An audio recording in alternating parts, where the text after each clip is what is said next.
Indian നാടകവേദികൾ പ്രകമ്പനം സൃഷ്ടിച്ച രക്തരക്ഷസ് വീണ്ടും വരുന്നു. ഏരീസ് കലാനിലയത്തിന് കീഴിലാണ് ഇത്തവണ രക്തരക്ഷസ് വരുന്നത്. ചാപ്റ്റർ 1, ചാപ്റ്റർ 2 എന്നിങ്ങനെ 2 ഭാഗങ്ങളായാണ് നാടകം അവതരിപ്പിക്കുക.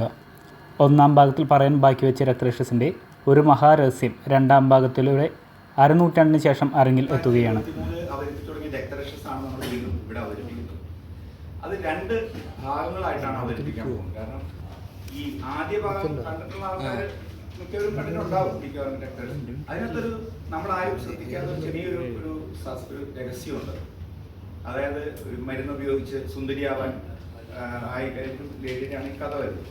പക്ഷെ അതിനകത്ത് ആരും ശ്രദ്ധിക്കപ്പെടാതെ പോയ ഒരു ചെറിയൊരു എലിമെന്റ് ഉണ്ട്. ആ എലിമെന്റ് ആണ് ഇനി വരാൻ പോകുന്ന ചാപ്റ്റർ 2. ഇപ്പൊ നമ്മൾ ആദ്യമായിട്ട് അവതരിപ്പിക്കുന്നത് ചാപ്റ്റർ 1, രക്തരക്ഷസ് ചാപ്റ്റർ 1 ആണ്. ഇനി വരാൻ പോകുന്നത് രക്തരക്ഷസ് ചാപ്റ്റർ 2 ആണ്. ആദ്യം അവതരിപ്പിക്കുന്നത് രക്തരക്ഷസ് ചാപ്റ്റർ 1 ആണ്. 150-ലേറെ കലാകാരന്മാരും സാങ്കേതിക പ്രവർത്തകരും ഭാഗമാകുന്ന നാടകം ഒരേ വേദിയിൽ 25 മുതൽ 30 വരെ ദിവസങ്ങളാണ് അവതരിപ്പിക്കുക. ഒരു ദിവസം 2 പ്രദർശനങ്ങൾ ഉണ്ടാകും. വൈകുന്നേരം 6:30-നും രാത്രി 9:30-നുമാണ് അവതരണം നടക്കുക. 700, 500, 300 എന്നിങ്ങനെയാണ് ടിക്കറ്റ് നിരക്കുകൾ. ജനങ്ങൾക്ക് ഓൺലൈനായും ഓഫ്ലൈനായും ടിക്കറ്റ് ബുക്ക് ചെയ്യാനുള്ള സൗകര്യമുണ്ട്. പുഷ്പക് സീറ്റുകളുമായി പൂർണ്ണമായി ശീതീകരിച്ച തിയേറ്ററിലാണ് നാടകം അരങ്ങേറുക. കൊടുങ്ങല്ലൂർ തിരുവഞ്ചിക്കുളം ക്ഷേത്ര മൈതാനത്താണ് നാടകത്തിന് വേദി ഒരുങ്ങുക. ഒക്ടോബർ 13-ന് നാടകത്തിന് തുടക്കമാകും. Book My Show, Kashmir seat, www.eriskalaനിലയം.com എന്നിവയിൽ നിന്ന് ടിക്കറ്റ് ലഭ്യമാണ്. ഞങ്ങൾക്ക് 650 സീറ്റാണ് ഇപ്പോൾ ഇവിടെ ഉള്ളത്. ശരിക്കും പറഞ്ഞാൽ 1000 സീറ്റാണ് നമുക്ക് വേണ്ടത്. പക്ഷെ അവിടെ ഗ്രൗണ്ടിന് ഇതില്ലാത്തതുകൊണ്ട് നമ്മൾ അത്ര ചെയ്യാൻ പറ്റില്ല. സ്ഥലമുണ്ട് വിസ്മയിൽ, അവിടെ ഞങ്ങൾ പ്ലാൻ ചെയ്ത് തുടങ്ങി. പിന്നെ ട്രിവാൻഡ്രത്ത് പ്ലാൻ ചെയ്ത് ട്രിവാൻഡ്രവും എറണാകുളവും നമ്മൾ ആദ്യം പ്ലാൻ ചെയ്യുന്നത്. അത് നമ്മുടെ കലാനിലയത്തിൻ്റെ നാടകം മാത്രമല്ല നമ്മൾ ഉദ്ദേശിക്കുന്നത്. കലാനിലയത്തിൻ്റെ നാടകവും വേണം, മറ്റുള്ള നാടകങ്ങളും നമ്മുടെ വേദിയിൽ അവതരിപ്പിക്കും. കാരണം കലാനിലയത്തിൻ്റെ നാടകം 360 ദിവസം കളിക്കാൻ പറ്റില്ല. ഒരു 6 മാസം കലാനിലയത്തിൻ്റെ നാടകം അവിടെ കളിച്ചു കഴിഞ്ഞാൽ പിന്നെ ഞങ്ങൾ ഇങ്ങനെ ഇതേപോലെ സാധനങ്ങൾ ചിലപ്പോൾ പോയി കളിച്ച് വരണം. കാരണം കോഴിക്കോടുള്ള വേറുള്ളവർക്ക് ചിലപ്പോൾ ഇവിടെ വരുന്നത് കാണാൻ പറ്റില്ലല്ലോ. ആ സമയങ്ങളിൽ നമ്മൾ വിദേശ രാജ്യങ്ങളിലെ നാടകങ്ങൾക്ക് വരാം, നമ്മുടെ പ്രൊഫഷണൽ നാടകങ്ങൾ വരാം, അല്ലാണ്ട് മറ്റുള്ള കലാരൂപങ്ങൾ നമ്മുടെ വേദിയിൽ അവതരിപ്പിക്കാം. അപ്പം അതിനനുസരിച്ചിട്ടാണ് നമ്മൾ രൂപകൽപ്പന ചെയ്യുന്നത്. മുകളിൽ മ്യൂസിയം നാടകത്തിനെ പറ്റി ഇന്ന് എവിടെയാണ് നാടകത്തിൻ്റെ ഒരു ആർക്കൈവുള്ളത് വലുതായിട്ട്. അപ്പോൾ കലാനിലയത്തിൻ്റെ നാടകങ്ങളെ പറ്റിയും നാടക ചരിത്രത്തിനെ പറ്റിയും ഉൾപ്പെടുന്ന മ്യൂസിയം, ഇതൊക്കെയാണ് നമ്മൾ പ്ലാൻ ചെയ്തുകൊണ്ടിരിക്കുന്നത്. ഇതൊക്കെ നമ്മൾ തുടങ്ങിയിട്ട് വരും. അതൊക്കെ ദൈവത്തിൻ്റെ അനുഗ്രഹം വേണം. മറ്റുള്ള കാര്യങ്ങളെല്ലാം ശരിയായി വരണം. എന്താ പറയുക, എല്ലാ ഘടകങ്ങളും ഇതിനകത്ത് യോജിച്ച് വരണമല്ലോ. ഒക്ടോബർ 13 മുതൽ വെന്യൂ കൊടുങ്ങല്ലൂരാണ്. കാരണം കൊടുങ്ങല്ലൂരാണ് എൻ്റെ വീട്. എൻ്റെ അമ്മയുടെ വീട് എൻ്റെ വീട് കൊടുങ്ങല്ലൂരാണ്. അപ്പം നമ്മളിത് തുടങ്ങി വരും. ഇതൊക്കെ ഇതിനകത്ത് ടെക്നീഷ്യന്മാർ, അതായത് നടികന്മാർ, സാങ്കേതിക വിഭാഗത്തിൽ വർക്ക് ചെയ്ത് സൗണ്ട്, ലൈറ്റ് എല്ലാം വർക്ക് ചെയ്യുന്ന പുതിയ ആൾക്കാർ, ഒക്കെ പുതിയ ക്രൂവാണ്. അപ്പം അവരെ പഠിപ്പിച്ചെടുക്കുക എന്ന് പറഞ്ഞാൽ വലിയൊരു ചലഞ്ചാണ് എന്നെ സംബന്ധിച്ചിട്ട്. കാരണം അപ്പൊന്നും അറിഞ്ഞൂടാ. ഇപ്പം മ്യൂസിക് ചെയ്യുന്ന പയ്യൻ സിനിമയിൽ BGM ചെയ്യുന്ന മ്യൂസിക് പഴയ പാട്ടുകളും എല്ലാം അത് തന്നെയാണ്. പക്ഷെ അതിൻ്റെ BGMസും മറ്റൊക്കെ ഞാൻ പുതിയതായിട്ട് മാറ്റിയിട്ടുണ്ട്. പക്ഷെ അവനെ സംബന്ധിച്ച് നാടകം അറിഞ്ഞൂടാ. അവൻ പപ്പടം ഞാനത് വീട്ടിൽ ഞങ്ങൾ സ്റ്റുഡിയോയിൽ ചെയ്തു വരാമെന്ന് പറഞ്ഞു. ഞാൻ പറഞ്ഞു നിങ്ങളെ കൊണ്ട് പറ്റില്ല.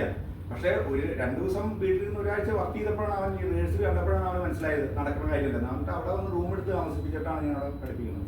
അതിലെ സൗണ്ട്, അതിനാണ് നമ്മൾ ഏറ്റവും കൂടുതൽ ഒരു ചേഞ്ചസ് വരുത്തിയത്. 7.1 നമ്മൾ സിനിമയിൽ നിങ്ങളിപ്പോൾ രാഗം തിയേറ്ററിൽ ഇരുന്ന് സിനിമ കാണുന്ന പോലെ ആയിരിക്കാം രക്തരക്ഷസ് നാടകം നമ്മുടെ തിയേറ്ററിൽ വന്ന് കാണുന്നത്. ഇപ്പോൾ സിനിമാ തിയേറ്ററിൽ ഇരുന്ന് നാടകം കാണുന്ന പ്രതീതി ഉണ്ടാക്കുക എന്നതാണ് നമ്മുടെ ലക്ഷ്യം.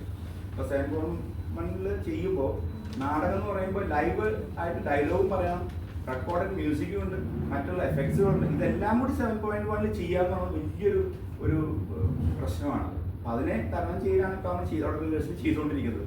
അപ്പോൾ അത് നന്നാവുമെന്നാണ് എൻ്റെ വിശ്വാസം. മൊത്തം നമ്മുടെ തിയേറ്റർ ഞാനത് 6 മാസം 7 മാസത്തേക്ക് വാടകയ്ക്ക് എടുത്തില്ല. ഗ്രൗണ്ട് മാത്രമല്ല, അവിടെ കല്യാണ മണ്ഡപമുണ്ട്. അവിടെ എന്തായാലും റിഹേഴ്സൽ ചെയ്യാനും ഇവരെ പഠിപ്പിക്കാനും എനിക്ക് ആദ്യത്തെ സ്റ്റേജിലകത്ത് വേണമല്ലോ. പിന്നെ എവിടെയായാലും ഇത് ലോഞ്ച് ചെയ്യണമെങ്കിൽ പഠിപ്പിക്കണമെങ്കിൽ തന്നെ എനിക്ക് ഈ സ്റ്റേജ് വേണം.